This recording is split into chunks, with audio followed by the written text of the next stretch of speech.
The room is peaceful. Lining the walls are familiar, colourful posters about books she'd love discussing or projects she had fun working on. This is an AP class, and it's her only one.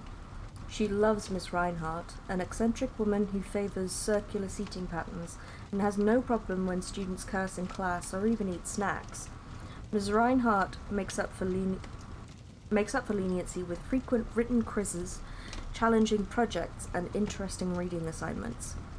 The door opens again, and Daryl follows her into the room. Miss Reinhardt is the advisor for Rainbow Allies, but she's got a laid-back attitude in contrast to Daryl's gung-ho persistence, and raises her eyebrow as Daryl keeps talking about the fundraiser. "Daryl, you're not in this period," Miss Reinhardt says. "I know, I just wanted to see if Jess wanted to help with..." She places a firm hand on Daryl's shoulder and points him toward the door. Bell's about to ring. Daryl casts Jess a frustrated look before he leaves, not before saying something sharply under his breath that Jess hears with a cold pang of hurt. "Sorry about that," Miss Reinhardt says. "He gets a little carried away with his president duties. For some reason he thinks trying to raise money is the same thing as annoying people into helping him, even if they might not be interested." "I'm not a traitor to the cause," Jess says softly. "Did he call you that?" Miss Reinhardt clicks her tongue. "I'm going to have words with him after school." Jess sits down and, with a sigh, pulls up the hollow books for class on her DED. The class starts with 10 minutes of quick writing in their journals and then moves on to a discussion of the wasteland. Jess eagerly starts planning the visual project for their current assignment. Lunchtime is much more fun, and she waves brightly to her friends in the cafeteria as they join the throngs of students lining up for food. Monrobots are distributing the lunches in an efficient fashion, ladling out government-issue vegetable chili with sides of tater tots and wilted salad greens.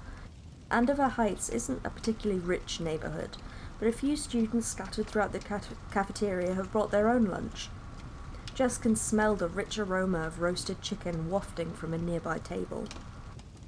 She thinks about one of the 21st century movies she saw last week, where hamburgers were served at a typical high school lunch, and wonders what that must have been like. Not just the availability of meat either, but the abundance and diversity of fresh fruits and vegetables. Ever since the disasters, it's been a struggle to grow enough food to feed everyone. Now everyone makes do with what can be grown from the little fertile land left. The Nevada region is fairly lucky. They're close enough to a huge swath of unaffected farmland from the California region, but most of the best quality produce is still sold to the highest bidder. It's always guesswork, which line has the most palatable food. Most of the producers sold to AHHS, produce sold even, is about to spoil, and the food usually borders on inedible. But it's hard to ruin a simple potato, and Jess is fond of all its forms, particularly tater tots. They're consistently good here, and by good, Jess means not terrible. Emma makes a beeline for the shortest line, but Jess redirects them to a slightly longer line to the right, and is pleased when this particular line yields a fresh batch of tater tots. They grab their lunches and find their usual spot outside. Students mill about, talking and laughing, and the orange-red of the landscape shimmers in the desert heat beyond the city. Jess steals Bells' portion of tater tots and leaves her chili on his tray. She picks at her food as Emma talks about her morning. Emma's crushing on a different guy this week, having abandoned her previous idea that Carter on the basketball team is the most adorable person to ever exist. Today she thinks Jimmy from chemistry is the one from her.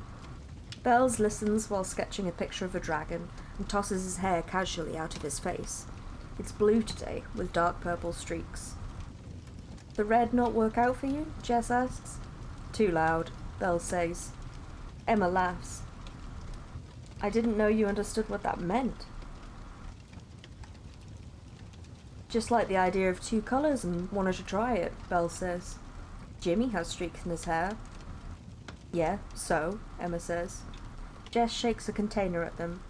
"Who wants the rest of my tater tots?" By the time school ends, a light drizzle is falling wearily. Bells and Emma get on the bus to their neighbourhood. Jess boards her bus. It's crowded, and Jess has to sit on a seat that already has 2 students on it. She's mostly hovering in the aisle.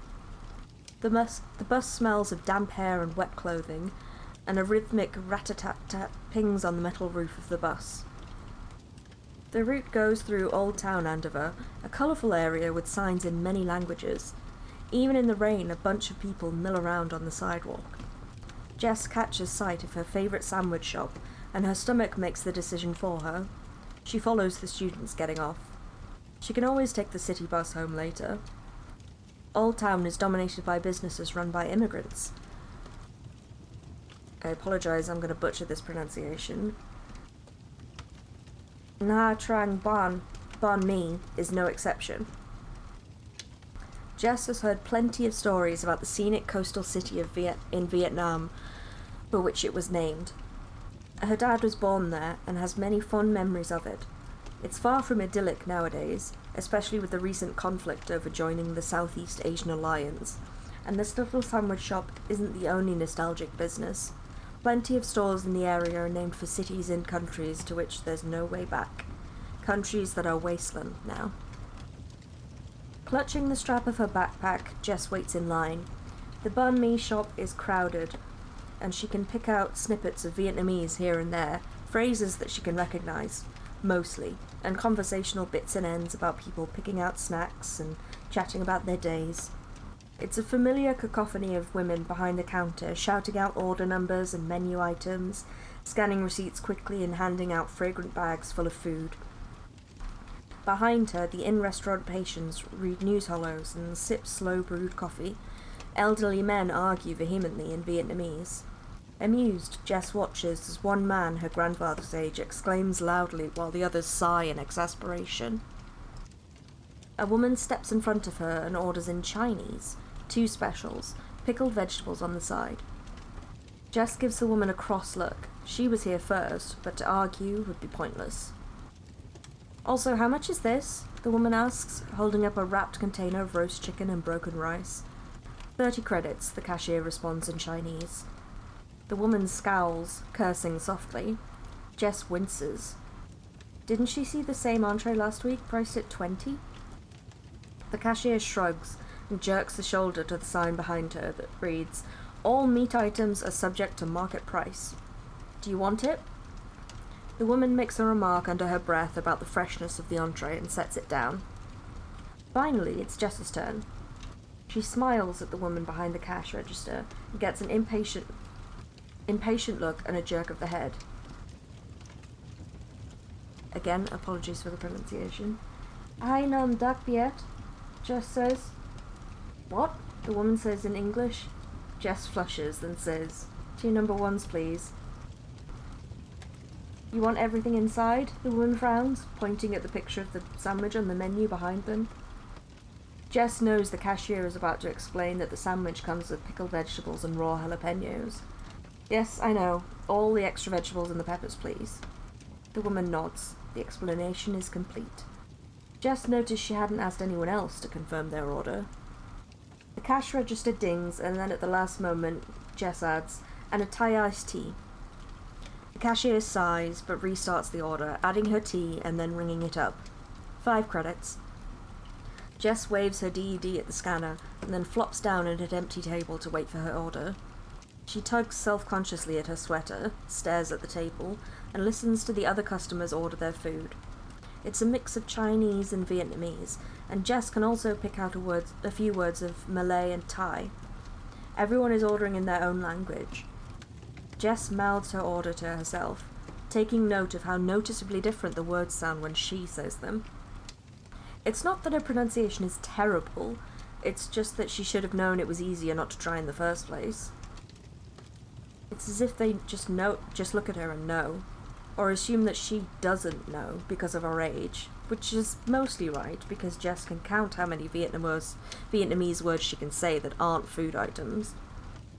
But it's her favourite sandwich and her favourite tea drink, and it's cheap and filling and the perfect afternoon snack.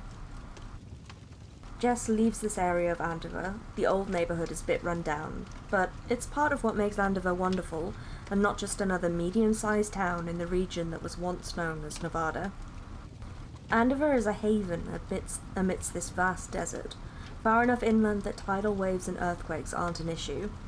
The city attracted many people fleeing first the uninhabitable nuclear meltdown sites immediately after the disasters, and then the epic Third World War, the grand battle over resources. It's been about 100 years since the war ended, but the world is still recovering, slowly. New countries and alliances were formed, and people are stronger than before. In the face of dwindling resources and lost farmland, innovative minds and new technology made survival possible. Unlike Emma, Jess doesn't have any surviving relatives who lived through World War III, but her grandparents on both sides grew up while the Southeast Asian Alliance was still being formed.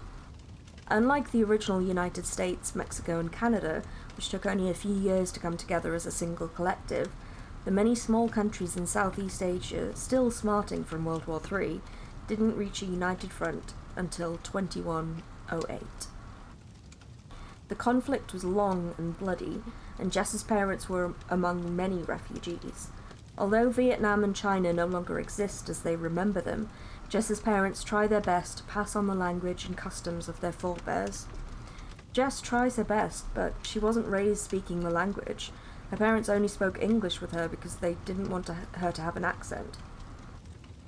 The solar flares started a horrific chain of events, a number of disasters, and the ensuing war. But it also awoke something strange and new, a latent gene that catalyzed a number of fantastic abilities in some people.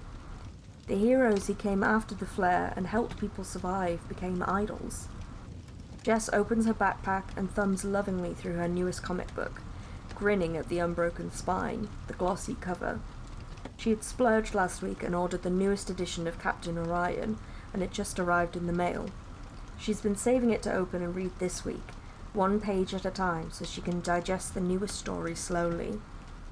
Her friends always tease her for buying the print comics and not just the holos. Emma says that it's just art celebrating the most recent and epic battles of the greatest superhero in the North American collective. But Jess loves the comics, even if she already knows all the stories. It's completely different from seeing the events unfold on the news. Jess takes out her journal, decorated with a blue sky and a few fluffy clouds. Dream Big in script in an inspirational font floats across the dream sky. It's old school to write by hand, but Jess likes the way the words blossom under her fingertips. It's not as if she's ever going to type it up and send it anywhere. These scribblings and imaginings are for no one else. Jess opens the journal to the last blank page and scrunches her nose. She left her character Zyra in a rather unfortunate predicament. An idea comes to mind, and Jess grabs a pen from the backpack pocket and starts to write, lost in the scene. "Take that, and that," Jess mutters to herself as her main character fights off a herd of bad guys. Number 24? The crowded little sandwich shop has disappeared. Jess is in a forbidding forest filled with looming streets and a little bit of sunlight. Jess decides, because it would make for more dramatic lighting. Zyra does a spinning kick, sending another guy into unconsciousness, and Jess makes a note that she'll probably have to name all these evil henchmen later. Some sort of army? Does the villain have a name yet? The forest is foreboding, and then there are reinforcements, and all is lost except when a new warrior joins the fray, a stunning beauty with red curls and... "You, number 24, says a curt voice, and Jess is startled right out of the story.